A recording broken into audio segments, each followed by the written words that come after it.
पहले इसी को तो रोको, सबसे खुराफाती है जो, इस पर काम ही नहीं हो रहा। और जैसे ही चलेगा कुछ भी तो तुम में बदलाव शुरू कर देगा, क्योंकि वाइब्रेशन तरंग से जो बदलेगा वो बहुत सॉलिड बदलेगा। जो तरंग से बदलेगा वो बहुत सॉलिड बदलेगा। और तुम्हारा आकाश बदलाहट के लिए बहुत फिट होना चाहिए। इसलिए गुरु बहुत पहली सीढ़ी है, क्योंकि गुरु मतलब आकाश, खाली जगह, खाली जगह। और तुम्हारे अंदर जितने विचार हैं उतनी ही खुराफात, खाली जगह है ही नहीं। तो साफ सफाई की बात होगा का।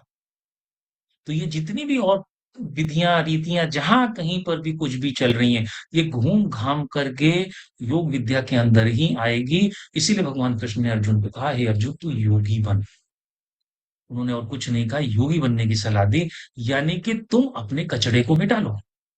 गुरु का काम क्या है और शिक्षक का काम क्या है? शिक्षक का काम है तुम में भरना, गुरु का काम है तुम में जो भरा है उसे मिटाना।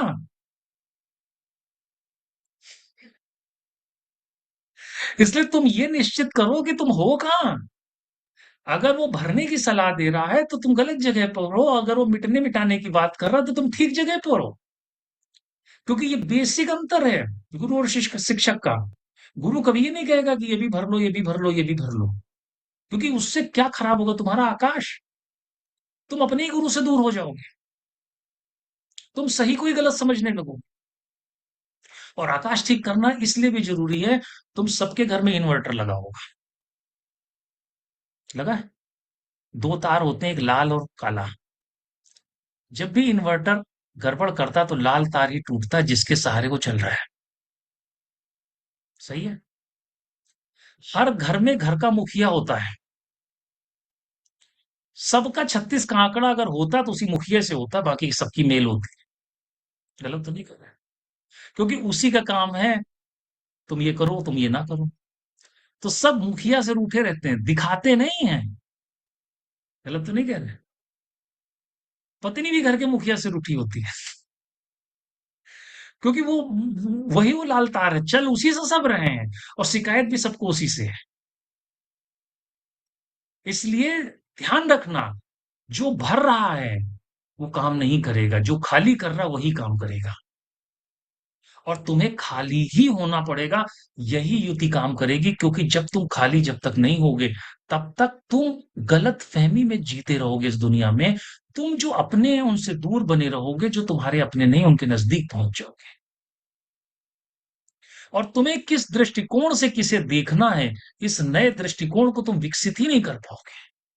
क्योंकि तुम सभी को अगर इस रिश्ते से देख रहे हो कि ये मेरे भाई हैं, ये मेरे माता हैं, ये मेरे पिता हैं, ये मेरा दोस्त है, तो ये रिश्ता एक दिन हटाना पड़ेगा। दोस्त के रूप में मेरे साथ एक आत्मा है, और उस आत्मा का मेरी आत्मा के साथ जब तक लेन देन है तब तक वो मेरे साथ है। जिस दिन लेन देन पूरा हो जाएगा वो गायब हो जाएगा। इसीलिए ध्यान से अगर अपनी जिंदगी को स्टडी करोगे तो कोई भी रिलेशन तुम्हारी जिंदगी में 25-30 साल से ज्यादा डीप कनेक्टिविटी में नहीं रहता। तुम्हारे माता पिता तुम्हारे साथ बहुत नजदीक में रहते हैं, लेकिन जिस दिन भी तुम्हारा विवाह हो जाता वैसे ही तुम अपने माता पिता से दूर हो जाते। तुम बाई डिफॉल्ट अपने पत्नी के नजदीक आ जाते हो। जैसे ही तुम्हें संतान उत्पन्न हो जाती वैसे तुम पत्नी से दूर हो जाते हो, संतान के नजदीक चले जाते हो। सही कह रहे हैं? यानी कि तुम हर कनेक्टिविटी को बदल रहे हो, किसी भी रिश्ते के साथ तुम उस डीप कनेक्टिविटी में हमेशा नहीं रहते। और नेचर तुम्हें यही समझाने की कोशिश भी कर रही है कि कहीं पर भी तुम कंटिन्यूटी मत बनाओ, तुम अपने को छोड़कर, स्वयं को छोड़कर तुम कहीं पर भी डीप कनेक्टिविटी नहीं बनाओ। और तुम यही छोड़कर सारा काम करते हो। ये भी तो तुम्हें सीखना पड़ेगा। इसको भी तो कोई सिखाएगा, केवल कथा सुनने से सब हो जाएगा?